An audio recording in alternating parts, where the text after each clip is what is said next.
Bonjour à tous, bienvenue sur ce commentaire de la 7e partie du championnat du monde entre Carlsen et Karjakin qui s'est déroulé à New York au mois de novembre 2016.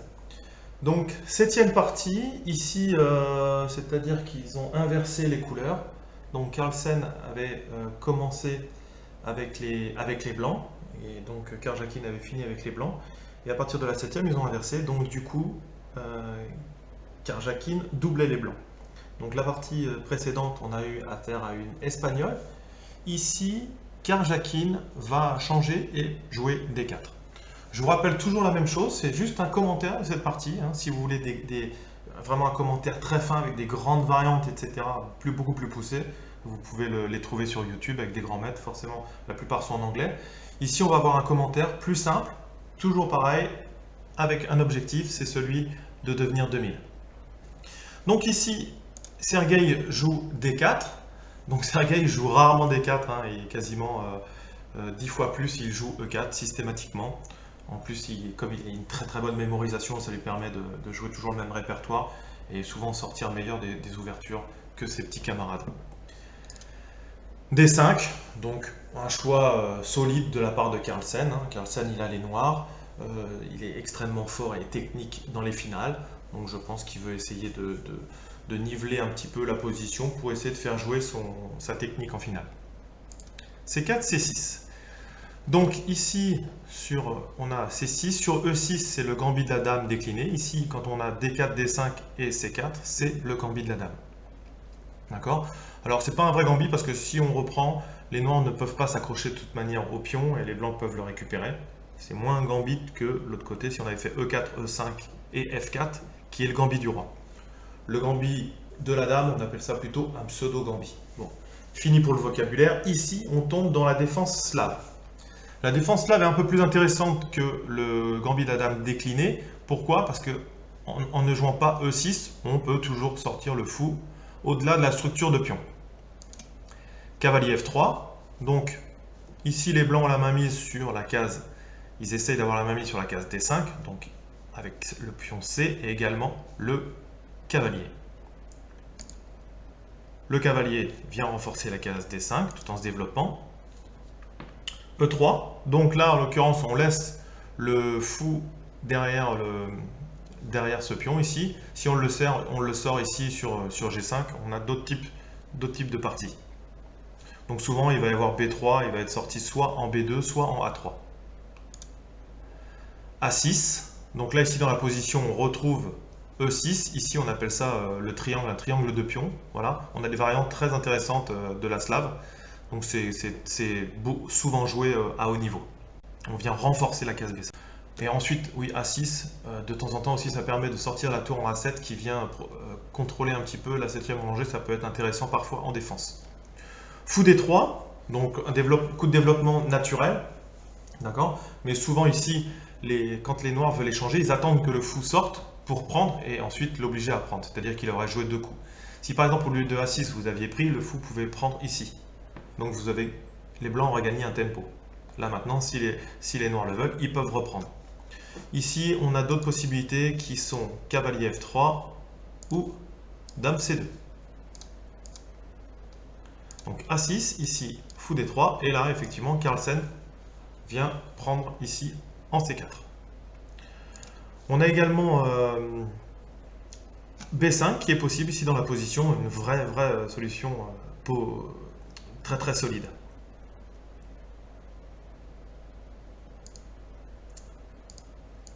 E6. Donc là, Carlsen joue E6, donc on n'a pas sorti du fou ici, mais on vient aussi bloquer la diagonale de ce fou.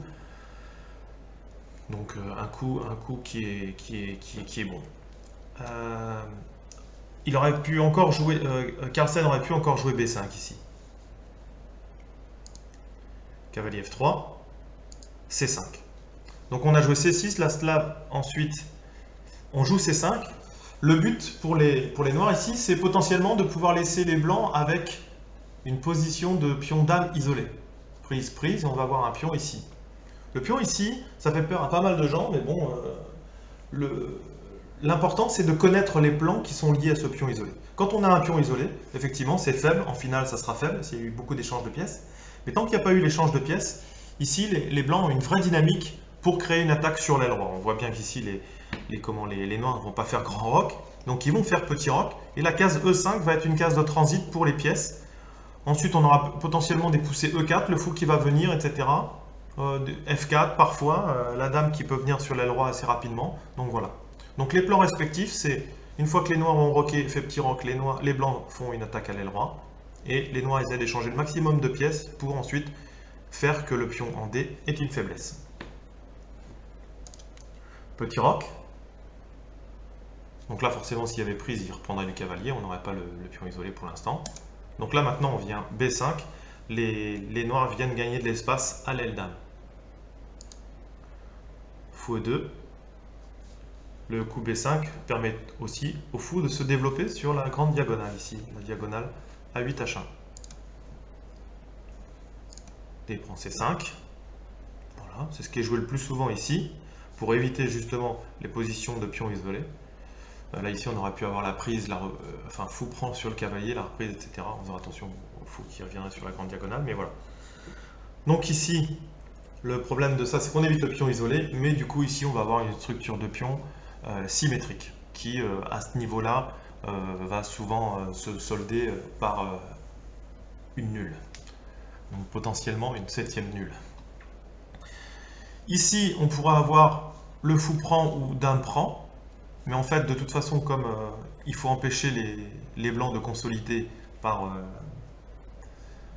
le pion B ici, donc voilà. Donc là, effectivement, beaucoup de débutants reprendraient ou prendraient la dame, etc. Ici, Carlsen ou les grands maîtres jouent plutôt cavalier C6. Donc c'est vraiment ça, c'est vraiment important si vous développez votre jeu. C'est les coups qui paraissent évidents ne sont pas forcément les meilleurs. Ici, on a un coup de développement. Le coup de développement, il empêche B4 ici. Il vient développer, il donne d'autres possibilités au noir. Et pendant ce temps-là, si par exemple, il y a un échange des dames, la tour revient en jeu avec tempo, etc. Ça, c'est vraiment comme ça qu'il faut réfléchir à vos parties.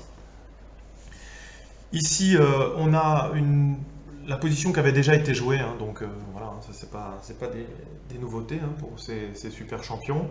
Elle avait été jouée par Ponomariov, l'ancien champion du monde FIDE de 2006, et il avait joué la position avec les noirs et il avait gagné avec les noirs.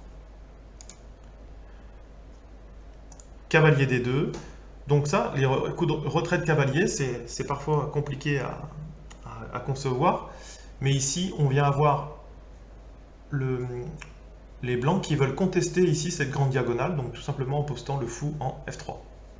Donc ici, cavalier en D2 est un nouveau coup. Ici, dans la position, on avait déjà eu dame C2 ou A3.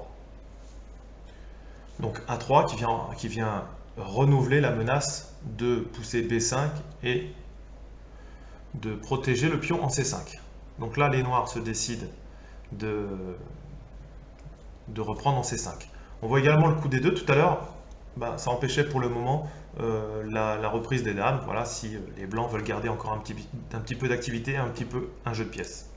D2, donc on avait vu, ça pouvait permettre au fou de venir sur cette grande diagonale, mais cavalier en D2, qui revient sur la case E4, attaquant le fou, préparant donc le fait que Carlsen allait reprendre avec le fou ici, et permettant un petit peu de recycler le cavalier sur une meilleure case centrale, et en plus de favoriser les échanges. Cavalier prend, fou au 7. Donc là, forcément, Carlsen ne peut pas se séparer de la paire de fous. Mais on voit ici encore une position bien symétrique. Position des pièces pour Carlsen qui est intéressante, donc il n'y a pas de problème là-dessus. B3, donc le fou vient chercher lui aussi une bonne diagonale, donc soit B2, soit fou à 3. Cavalier vient en B4, tout simplement, ça vient créer une menace de prendre le cavalier en E4. Et Karjakin vient contester la grande diagonale et défendre son cavalier. Encore une fois, on vient améliorer la position en défendant une pièce, plutôt que tout simplement retirer le cavalier en G6 par exemple. Petit roc, fou à 3. Donc le fou a choisi sa diagonale, c'est plutôt celle-ci. Ici, Carlsen vient prendre la colonne C, ce qui paraît un coup évident. Hein. Forcément, je pense que c'est quand même un coup que j'aurais pu jouer. Voilà. Beaucoup d'autres grands maîtres l'ont critiqué en disant que c'était techniquement une faute et qu'un coup meilleur aurait été fou des 5 ici. Bon, j'ai l'impression quand même que de prendre la colonne ici, la colonne C, était quand même une bonne option ici. Cavalier F6. Donc là, effectivement, comme le fou n'est plus protégé, ça vient permettre des échanges. Et ça garantit au blanc un léger avantage technique, mais bon, qu'ils vont avoir du mal à convertir. Fou F6, fou prend en B7, fou prend la tour. Les blancs viennent d'abord prendre le cavalier, de toute façon ils attaquent les deux tours en même temps, donc ils vont récupérer la qualité, il n'y a pas de problème là-dessus. Fou F6, encore un coup qui a été critiqué pour Carlsen, parce qu'en fait il perd un pion dans cette position. Mais il perd un pion, on va regarder un petit peu ce qui se passe. Il va perdre un pion, il va se retrouver dans une finale encore de fou de couleur opposée, c'est exactement ce qu'on a vu sur la partie précédente, qui sont souvent nuls. D'accord. Et en plus, la structure de pion du côté de l'aile dame va faire que même avec un pion de moins, Carlsen est capable de tenir. Il aurait pu jouer tour C7 s'il voulait vraiment tenir et jouer vraiment solidement la position. C'est tour C7. Donc là, ici, par exemple, si les blancs font une faute et jouent fou F3, et bien ici, on a dame prend, tour prend. Tour ici était gagnant pour les noirs.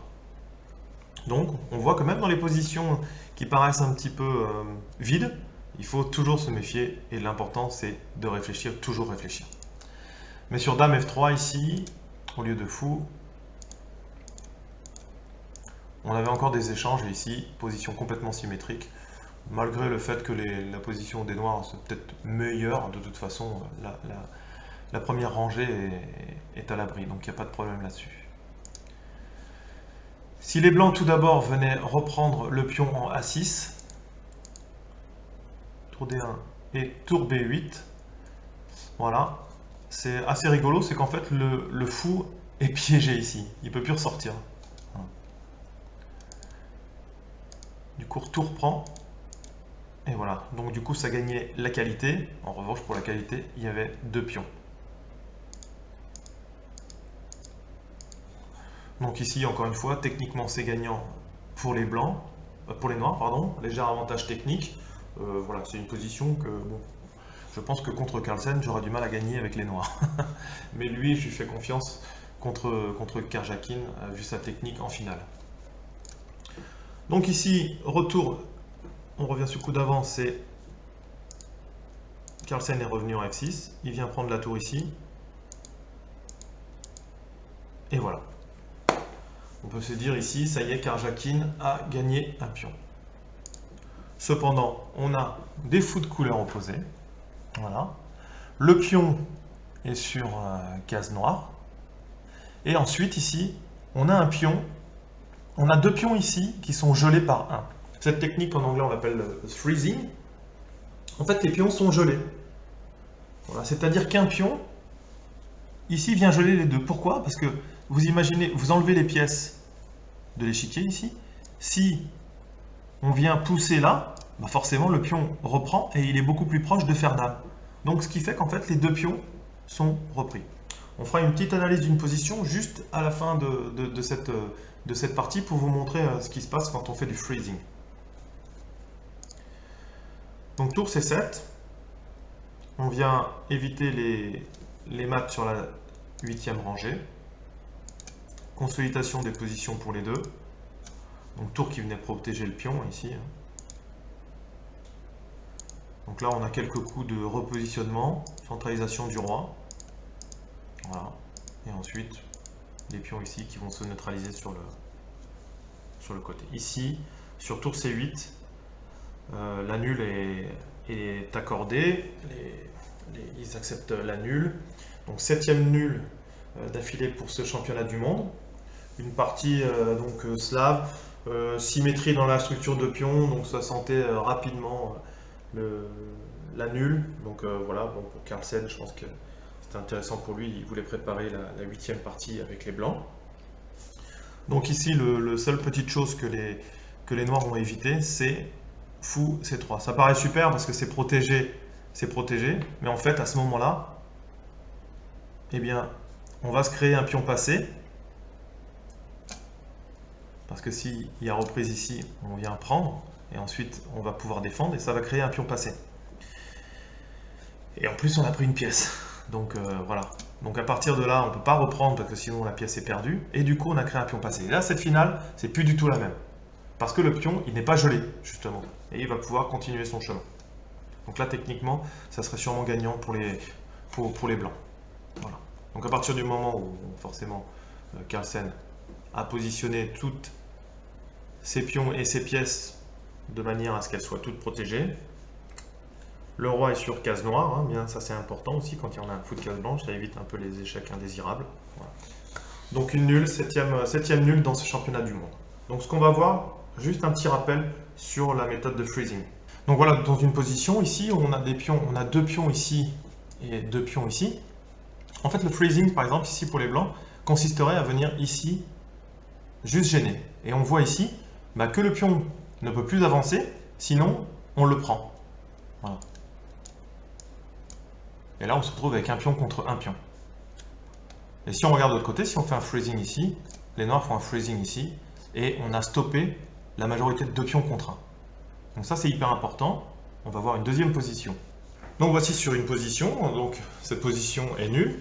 Par contre, il y a énormément de moyens de se tromper de la part des deux camps. Ici, c'est au blanc de jouer.